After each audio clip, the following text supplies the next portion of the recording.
Bem, em vídeos anteriores, nós passamos por toda a via de oxidação da glicose, passando pela via glicolítica, chegando a piruvato, sua conversão de piruvato a acetilcoenzima A e a completa oxidação dessa molécula depois no ciclo de Krebs. Então, esse era uma rota de catabolismo da glicose, sua oxidação que se iniciava através da via glicolítica. Nesse vídeo agora, nós vamos ver uma outra via catabólica que envolve a oxidação de glicose, que é chamada de via das pentoses fosfato, ou também via das pentoses, ou ainda via das hexoses fosfato, porque esses dois tipos de monossacarídeo vão aparecer nessa rota metabólica que se inicia aqui com a glicose, essa rota catabólica. Então, é uma outra alternativa, digamos assim, para oxidação de glicose. Então, nós temos duas opções aqui, vamos dizer assim. Naturalmente, essas duas vias, de alguma maneira, vão se sinalizar uma para a outra, regulando a atividade das enzimas que catalisam suas reações, e nós teremos predominância da oxidação da glicose ou por uma rota ou pela outra, de acordo com diferentes situações no metabolismo celular, ou situações celulares, como nós já havíamos visto anteriormente, por exemplo, no caso da glicólise e da gliconeogênese, duas vias, naquele caso, uma via catabólica e outra anabólica, tendo sinalizações, moléculas que sinalizam cruzadas, regulando a velocidade das duas vias. Então, isso é um processo de regulação que nós também vamos ver adiante, que ocorre aqui, entre essas duas vias, deixar bem claro, duas vias de oxidação de glicose, duas vias catabólicas que partem desse mesmo substrato que é a glicose. Muito bem, nessa via das pentoses fosfato, os produtos finais serão a ribose, produtos que podem ocorrer, esse é um intermediário de fato, a ribose 5-fosfato, é uma molécula que vai ser produzida em uma das etapas da via das pentoses, e também essa coenzima reduzida, nós já tínhamos visto NADH, agora nós temos NADPH, nós já vamos olhar isso mais em detalhe. Esses dois produtos gerados a partir da via das pentoses têm os seguintes destinos. A ribose 5-fosfato é o açúcar, o monossacarídeo, que é utilizado na síntese de nucleotídeos que compõem DNA e RNA. Então, a célula que esteja em processo de duplicação, está duplicando o seu DNA, por exemplo, vai depender de um fornecimento de ribose 5-fosfato para a síntese dos nucleotídeos que compõem o DNA. Então, esse é um produto importante aqui para essa situação celular, a ribose 5-fosfato, um produto importante nessa via das pentoses. A coenzima NADP reduzida, a NADPH, também é importante em processos de síntese e, como marcado aqui, ela vai atuar, nós já vamos ver em detalhe que tipo de biossíntese, mas ela é um doador de elétrons em processos que envolvem a construção de outras moléculas de biossíntese. E também ela pode participar em mecanismos de defesa celular contra a produção de radicais livres. Então, esses são os dois destinos. Vamos olhar com mais detalhe essa coenzima reduzida. Como eu tinha dito, nós já tínhamos visto essa coenzima, que era o NAD, que na sua forma reduzida era o NADH, e agora nós temos o NADPH. O NADH, como nós tínhamos visto, carreava elétrons ali no processo de oxidação da glicose, tinha NADH sendo produzido na via glicolítica, depois na conversão de piruvato a acetilcoenzima A, e vários deles produzidos no ciclo de Krebs a partir do acetilcoenzima A e o oxalacetato, que iniciavam aquele ciclo. Então, o NADH como que carreava esses elétrons, depois os entregava, entre aspas, na cadeia de transporte de elétrons, que, através do gradiente de prótons, leva à síntese de ATP na fosforilação oxidativa. Então, o NADH como que carregando os elétrons ali do processo de oxidação de glicose para a produção de ATP, que compõe o estoque celular de energia na célula. Tá? Então, como marcado aqui, participa em conversão, processos de interconversão de energia liberada na oxidação de glicose, por exemplo. Então, o NADH. O NADPH, como colocado aqui, a estrutura dele está colocada aqui embaixo, e eles diferem, o NADH e o NADPH, esse P aí corresponde a esse fosfato, aqui nesse ponto, nessa hidroxila número 2 da ribose aqui. Então, essa é a estrutura do NADPH, NADP no caso, não está reduzido, é a forma oxidada, e o NAD+, forma oxidada, ele, em vez desse grupo fosfato, ele tem uma hidroxila aqui nessa posição, são muito parecidos. A reação de óxido-redução dessas coenzimas ocorre aqui nesse grupo, que é a nicotinamida, como está marcado aqui. Então, agora esse R corresponde a todo o restante dessa cadeia, como está aqui. E aí a gente vê que tem a forma oxidada, o NADP+, e o NADPH, a forma reduzida. Tem aqui a esquematização da reação de redução. Então, esse é o NADPH, e ele vai transferir esses elétrons aqui da forma reduzida, vai participar, vai ser reconhecido por enzimas que participam no processo de síntese, por exemplo, de lipídios, que é uma molécula de armazenagem, digamos assim, dentro de células. Há também na produção de colesterol, que é um outro tipo de lipídio, e hormônios esteroides. Esses são alguns dos exemplos de moléculas em que a biossíntese depende de coenzimas reduzidas. Tá? Então, as enzimas que participam desses processos aqui, elas dependem dessa coenzima reduzida e elas reconhecem somente essa forma que contém esse grupo fosfato aqui. Portanto, o NADPH tem participação exclusiva nesses processos de biossíntese desses lipídios e hormônios. Enquanto que o NADH não tem esse grupo fosfato e ele é reconhecido pelas enzimas que participam na via glicolítica, por exemplo, no ciclo de Krebs, depois da cadeia de transporte de elétrons. Então, são dois tipos de coenzimas que têm importâncias e participações em processos distintos aí dentro da célula.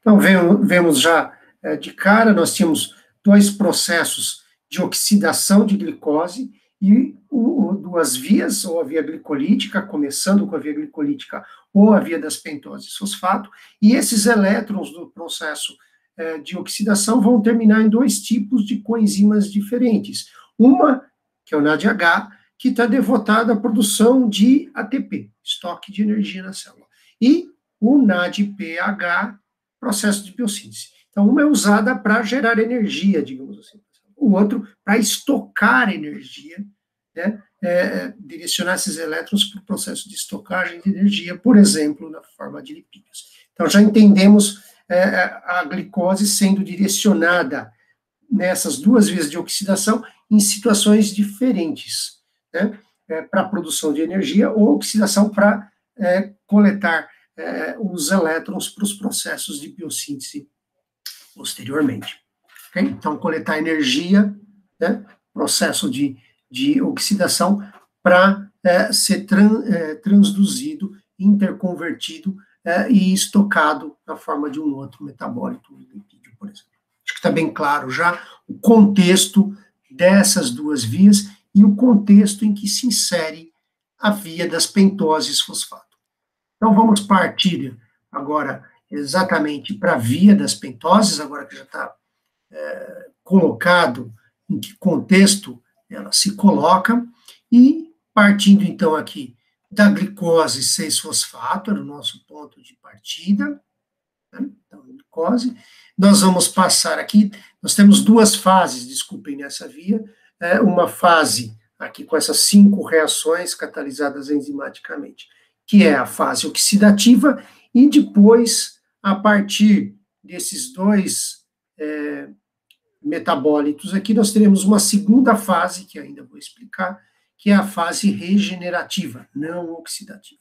Então, nós estamos vendo só uma parte da via das pentoses, suas 5 primeiras reações, que compõem o que é chamado de fase oxidativa das vias das pentoses. Então, voltando, partindo de glicose 6-fosfato, nós temos aqui essas reações colocadas aqui, desidrogenases atuando aqui no passo 1, no passo 3, gerando, então, reações de óxido-redução e acopladas à redução da coenzima NADP+, gerando NADPH, tanto no passo 1 quanto no passo 3.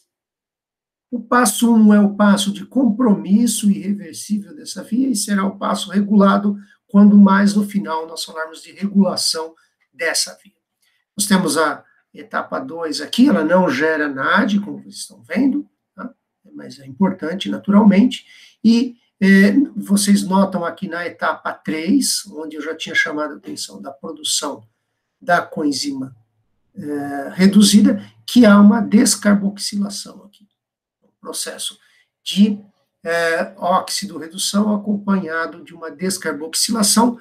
Portanto, nós partimos aqui da glicose 6-fosfato, que é uma aldose, um aldeído, e terminamos aqui com um monossacarídeo, que é a ribulose 5-fosfato, está fosforilado aqui, um monossacarídeo, que é uma pentose, tem 5 carbonos, e é uma cetona, uma cetose. Então, aqui foram as reações da fase oxidativa, em que ocorreu oxidação, gerando coenzimas reduzidas. E fomos de 6 carbonos, observar o número de carbonos vai ser importante, 6 carbonos para 5 carbonos aqui na ribulose 5-fosfato. Agora, a partir desse monossacarídeo, alternativamente, nós teremos ou uma reação de isomerização, catalisado por essa enzima, o nome das enzimas sempre em azul aqui embaixo, ou, então, a ribulose vai à ribose 5-fosfato, que eu já tinha apresentado para vocês, era um produto importante aqui na via das pentoses, ou é uma reação catalisada por uma epimerase, né, que converte a ribulose nesse isômero, que é um epímero, que é a xilulose, também com 5 carbonos. O que mudou foi a orientação da hidroxila em torno desse carbono aqui. Aqui continua sendo uma cetona, aqui foi um aldeído, também é um isômero, em ambos os casos. Então, alternativamente, ou isomerização ou epimerização. Então, a ribulose vai à ribose 5-fosfato ou à xilulose. Chamo a atenção de vocês que nós temos essas setas mais grossas aqui, porque fica mais claro como a partir desses 2 metabólitos se iniciará a fase regenerativa se nós partirmos de 3 glicoses, por isso essas 3 setas, chegarmos a 3 ribuloses, uma delas vai à ribose e 2 delas vão à xilulose. Notem que essas reações aqui dessa etapa aqui são isomerizações, são reações reversíveis. Então, partimos de 3 glicoses, chegamos em 3 ribuloses. Naturalmente, produziu 6 NADs pH e 3 CO2. Então, está colocado aqui. Partindo de 3 glicoses, vai ficar mais claro, né, como eu havia colocado, se nós partirmos de 3. Então, agora temos 3 CO2 sendo produzidos, 6 NADPHs, que podem ser utilizados nas vias de biossíntese já. E as 3 ribuloses, via isomerização, uma delas pode ir à ribose e as outras 2 à xilulose. Se a célula está num processo de divisão celular, sintetizando o DNA, a ribose será muito importante, como eu já havia falado. A ribulose pode ir à ribose, 5 carbonos, e a ribose vai a nucleotídeos, que são utilizados, por exemplo, na síntese de DNA. Então, se é essa situação celular, esse intermediário será o produto final aqui da via. Teremos só essa etapa, porque esse intermediário vai ser drenado para a síntese de nucleotídeos e DNA, se são reações reversíveis. Ao deslocarmos a ribose 5-fosfato para outro destino, essa reação que é reversível, a xilulose vai à ribulose. E a ribulose é consumida via ribose, levando à síntese de nucleotídeos. Portanto, é como se toda a ribulose acabasse se convertendo em ribose, por isso essa setinha tracejada, e esse intermediário acaba sendo um produto final que vai à síntese de nucleotídeos de DNA. De qualquer maneira, tivemos a produção de NADPH, que pode ser utilizado em vias biosintéticas, como eu havia colocado, lipídios, colesterol, como eu comentei. Muito bem, então, essa é a fase oxidativa e podemos ter essa situação que eu comentei, de utilização da ribose. De qualquer maneira, agora, em outras situações de metabolismo celular, esses 2 intermediários poderão seguir através da fase regenerativa. Então, vou tentar explicar o que é a fase regenerativa e vai ficar claro, espero, o porquê desse nome. Então, aqui, 3 glicoses, 6-fosfato, fomos a 3 ribuloses. Uma gera ribose 5-fosfato e outras 2 vão a 2 xiluloses. Esse é o nosso ponto de partida para a fase regenerativa, não oxidativa. Então, é agora aqui, vou tentar descrever para vocês. Então, como eu havia dito, ponto de partida, uma ribose e 2 xiluloses. Ambos monossacarídeos têm 5 carbonos, são pentoses. Então, agora, essa fase não regenerativa consiste apenas de 3 reações, 6, 7 e 8 aqui. Né? São final, nós tínhamos tido 5 reações anteriormente, já na fase oxidativa. Muito bem, então, vamos tentar descrever isso aqui. Então, nós vamos partir de uma ribose e de uma xilulose. Então, é essa reação, a primeira, número 6, que é catalisada por essa enzima que é uma transcetolase. Essa enzima catalisa a transferência de grupos de 2 carbonos de uma cetona, uma cetose, desculpe, para uma aldose. Então, está pintado aqui, ó, marcadinho em verde para ajudar a visualizar isso. Então, a enzima transcetolase catalisando essa primeira reação da fase regenerativa vai catalisar essa transferência. Um grupo de 2 carbonos da cetose para a aldose. Está marcadinho aqui em verde. Vejam, ó, estava em vermelho aqui os carbonos da ribose, eles continuam aqui, e essa molécula aceptora, vamos dizer assim, recebeu esses 2 carbonos, está aparecendo aqui em verde.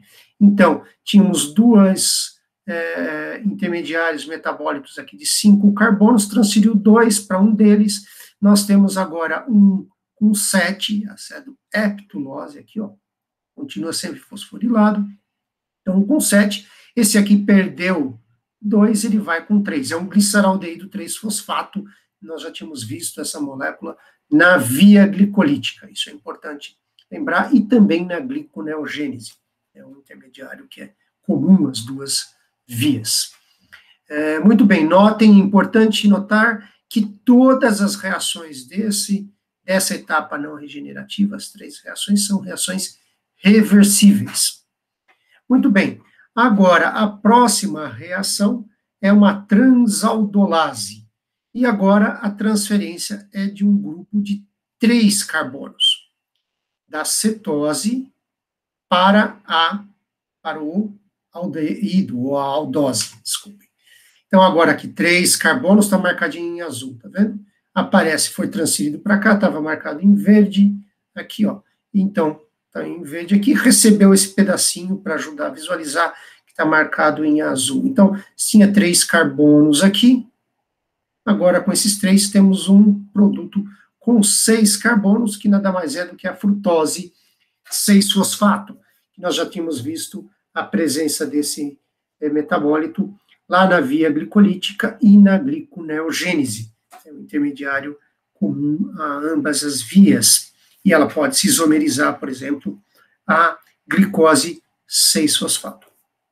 Isso será importante adiante. Muito bem, então, esse daqui que tinha 4 carbonos, foi transferido 3 para cá, temos agora um carboidrato aqui, um monossacarídeo com 4 carbonos, é a eritrose, está marcado em vermelho para ajudar a gente a visualizar. Muito bem, esse já é um produto da etapa regenerativa, aqui, a frutose. Então, veja, utilizou esses dois, está trocando conjuntos de carbonos, né, cadeias carbônicas aqui. Primeiro 2, agora 3. Então, esse daqui é o que está aqui, ó, o gliceraldeído e a cedoheptulose participaram.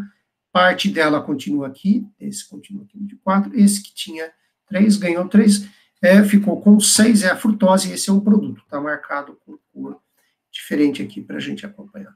Essa eritrose agora participa com a segunda xilulose de uma última reação, que é uma outra transcetolase.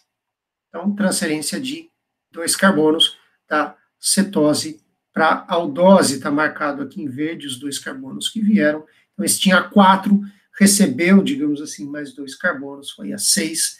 É uma outra frutose que foi gerada aqui. É um outro produto final da via. Temos 2 frutoses. E essa xilulose tirou 2 carbonos que vieram para cá, marcado em verde. Esses 3 aqui restaram aqui como gliceraldeído. Então, os produtos finais: 2 frutoses, 6 fosfatos e 1 gliceraldeído. Partindo de uma ribose e 2 xiluloses. Então, partindo aqui, temos 3 pentoses, 3 monossacarídeos de 5 carbonos, nessa proporção, 1 para 2, terminando com 2 frutoses e 1 gliceraldeído. 2 hexoses, 6 carbonos, e uma triose, 3 carbonos. Então, já essa é a descrição que nós temos aí da fase regenerativa, e agora adiante eu vou tentar esquematizar, usando essa representação dessa fase de uma maneira um pouco mais esquemática, ficar mais claro o motivo dela ser chamada de regenerativa. A gente vai voltar a essa proporção, quem são os intermediários, que são os substratos iniciais da fase regenerativa e os seus produtos finais. Temos aqui só ilustrações para lembrar a definição do que é a transcetolase e a transaldolase, eu já descrevi anteriormente, e aqui, então, agora apenas para a gente esquematizar a via das pentoses completa. Então, a fase oxidativa que nós tínhamos visto, partindo, então, de 3 glicose 6-fosfato, chegando a 3 ribuloses, produzimos 6 NADPHs, 3CO2. Os NADPHs, os 6, vão para os processos de biossíntese.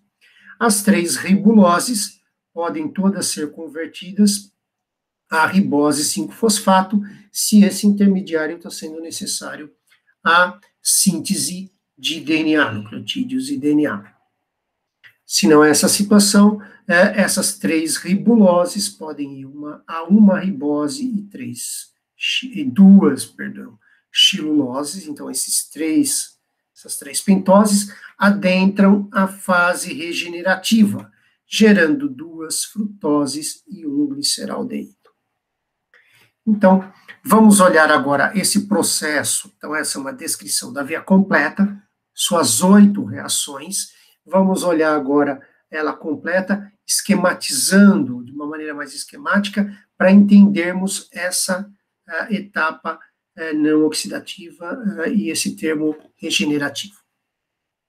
Então, eu vou representar agora a fase regenerativa dessa maneira mais esquemática.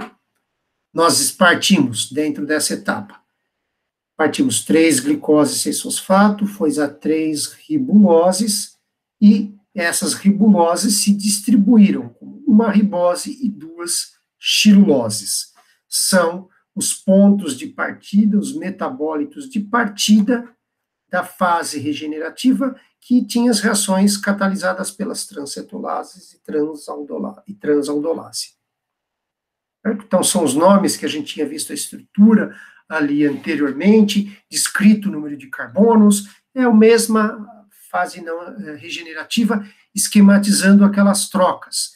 Parece que está jogando uma batata quente de um lado para o outro, da impressão aqui. Então, veja, um de 7, um de 3, troca, vira um de 6, um de 4, e etc. Aquela variação do número de carbonos à medida que se transferia grupinhos de 2 ou de 3 carbonos. Então, são os pontos de partida, uma ribose, 2 xiluloses, e os produtos finais, que eu já tinha chamado a atenção, 2 frutoses, 6 carbonos, e um gliceraldeído, 3-fosfato, 3 carbonos.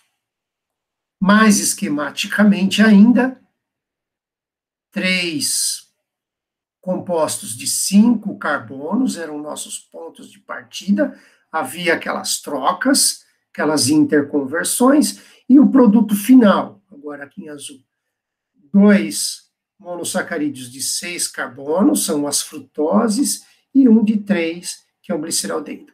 Esse esquema dentro desse retângulo representa a fase regenerativa que nós tínhamos partindo de 3 glicoses. Vamos duplicar isso agora.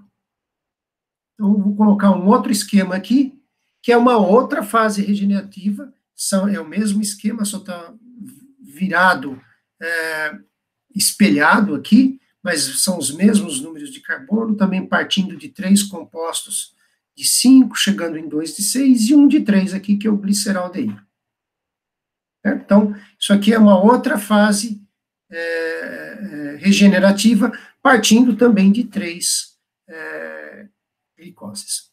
Esses 2 compostos de 3 carbonos, que são, sabemos que são o gliceraldeído 3-fosfato, através da gliconeogênese, as reações da gliconeogênese, eles podem ir de gliceraldeído também a frutose 6-fosfato, 6 carbonos, e sabemos que, por aquelas reações da gliconeogênese, aquelas reações catalisadas por enzimas que compõem a via da gliconeogênese, pode ir a uma exose, que é a glicose 6-fosfato. O mesmo vale para essas frutoses aqui que estão marcadas em azul. Portanto, todas aquelas frutoses, através da isomerase, podem ser convertidas à glicose, como se fosse uma etapa ali da via da gliconeogênese. É uma etapa. Muito bem, então, nós partimos aqui, em cada uma dessas, de 3 glicoses, gerando pela fase oxidativa compostos de 5 carbonos, 3 em cada um deles, e vamos terminar, depois dessa fase regenerativa multiplicada por 2, aí para ficar mais claro o balanceamento, com 1, 2, 3, 4, 5 glicoses 6-fosfato. Todos foram a frutose 6-fosfato e todos se isomerizam a glicose 6-fosfato, como eu tinha colocado. Portanto, o balanceamento que nós temos agora é como se 6 glicoses iniciassem a fase oxidativa, todas se oxidam, aquele processo que a gente contou 3 por vez ali, vamos falar assim, né, para ficar repetir aquele esquema, mas 6 glicoses, e teremos, portanto, 12 NADPHs que são produzidos na fase oxidativa. Vamos para os processos de biossíntese. 6 CO2 liberados, 1 por glicose, como nós tínhamos visto anteriormente. Essas 6 glicoses, cada uma delas vai originar uma ribulose, que são 6 ribuloses. E essas ribuloses vão todas entrar na fase regenerativa. Certo? São esses compostos de 5 carbonos, que são ribuloses que foram convertidas, isomerizadas a ribose 5-fosfato ou a xilulose 5-fosfato. Então, as 6 ribuloses entram nesse processo e, como eu já descrevi, nós terminaremos com 5 glicose 6-fosfato. Daí o nome regenerativo, no sentido que você começa com glicose e termina, após a fase regenerativa, né, somando-se a oxidativa e depois a regenerativa, você termina com glicoses. Então, inicia o processo com glicoses e a oxidação e terminamos com glicose. Naturalmente, olhem o número, 6 glicoses e terminamos com 5 glicoses. Fiz questão de ficar contando para a gente perceber esse balanceamento. É como se uma glicose fosse integralmente, em termos líquidos, convertida a CO2 e NADPH, fosse totalmente oxidada no processo. Né? Sabemos que cada uma delas gerou um CO2, mas no balanceamento, como nós temos a fase regenerativa e formamos 5 glicoses a partir dessas 6 glicoses, nós temos, como, em termos líquidos, como se uma glicose fosse integralmente oxidada a CO2, naquele balanceamento do slide anterior, gerando 12 NADPHs, concomitantemente nesse processo. E esses NADPHs podem ser drenados para as duas funções que eu já havia descrito lá inicialmente. Muito bem, então eu acho que ficou claro qual é esse contexto de regenerativo, porque as glicoses podem voltar, a glicose podem eventualmente voltar a participar da via das pentoses ou serem drenadas para o processo de oxidação na via glicolítica, como eu havia falado esse intercâmbio. Mas que fica, espero que tenha ficado claro o que significa o regenerativo aí e a produção líquida, então 6CO2 e os 12 NADPHs. Vamos então agora comentar a regulação dessa via. Eu já tinha dito que o passo de compromisso era aquele primeiro catalisado pela desidrogenase, e a regulação é a regulação alostérica, em que essa enzima é inibida por NADPH. Era uma enzima que produzia, a desidrogenase que produzia NADPH, e quando a célula está já bastante abastecida, digamos assim, de moléculas de NADPH, uma concentração suficiente para dar conta dos processos de biossíntese, e essa molécula já está, essa coenzima reduzida já está se acumulando, ou seja, deu vazão a todos os processos de biossíntese, não está sendo utilizada, ela inibe a reação catalisada pela glicose 6-fosfato desidrogenase e, portanto, desliga, inibe a via das pentoses. Então, é uma regulação por um dos produtos, é um processo clássico que a gente já tinha visto anteriormente. Então, tendo essa informação em mente, a gente pode, então, agora voltar a esse esquema que procura integrar a via das pentoses, que está esquematizada aqui ao lado, nessa alça aqui, e aqui a via glicolítica e a gliconeogênese, deveríamos colocar aqui também, né, lado a lado. Então, temos a via de oxidação via glicose, e temos os processos de regeneração de frutose 6-fosfato, a glicose 6-fosfato, que são etapas clássicas do gliceraldeído 3-fosfato, a glicose 6-fosfato, que fazem parte do processo da gliconeogênese. Aqui é uma simples isomerização, que também integra a via glicolítica. Então, descrevi aqui o que nós estamos vendo. Imaginem, então, que nós estamos numa situação em que a célula recebeu glicose, essa glicose foi amplamente oxidada via a glicólise, a piruvato, geramos NADH, ATP na via glicolítica, o piruvato nós sabemos que adiante vai gerar mais NADH e mais ATP, pelos processos, as vias que eu já descrevi. Então, a célula vai, com essa ampla disposição de glicose, vai acumular NADH, vai acumular preponderantemente ATP, vai acumular NADH na forma, coenzima na forma reduzida, e nós sabemos que essas moléculas, quando se acumulam, sinalizam para inibição da via glicolítica, para inibição, para desligar, digamos assim, o ciclo de Krebs adiante. Então, esses processos estão desligados, a glicose, então, ainda disponível, pode ser drenada através agora da outra via catabólica, que é a via das pentoses. Então, lá vai a ribulose, 5-fosfato, que pode se isomerizar tanto a ribose 5-fosfato e a xilulose 5-fosfato. Nós já vimos esse processo. Nesse caminho, gerou NADPH. Então, veja, a célula está abastecida de energia em termos de ATP, NADH, estão acumulados, a célula está plena desses compostos intermediários, o processo de conversão de energia está abastecida, e, portanto, glicose pode ser drenada a produzir uma coenzima que participará de processos de biossíntese para produção de lipídios, que é uma molécula, por exemplo, de armazenagem de energia na célula. Isso é um processo que ocorre, por exemplo, no fígado e no tecido adiposo, que são duas vias em que a via das pentoses é bastante ativa.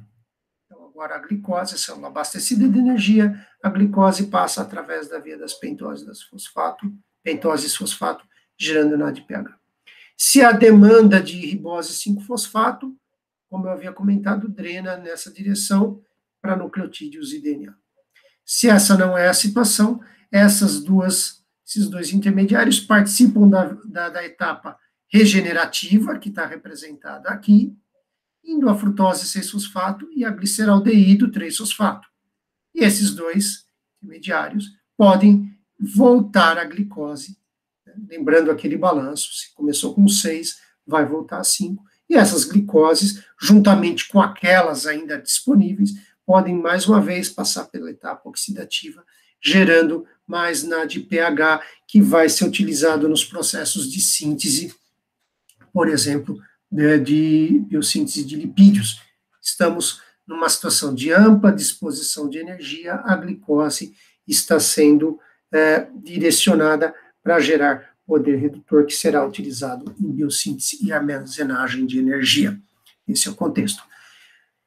Se sintetizou lipídios, o processo não está mais drenando NADPH, ele sinaliza para inibição da etapa oxidativa, se ele está acumulado, os estoques, os processos de biossíntese estão com os estoques completos, digamos assim, e aí, então, isso sinaliza para inibição, redução da velocidade da via das pentoses fosfato.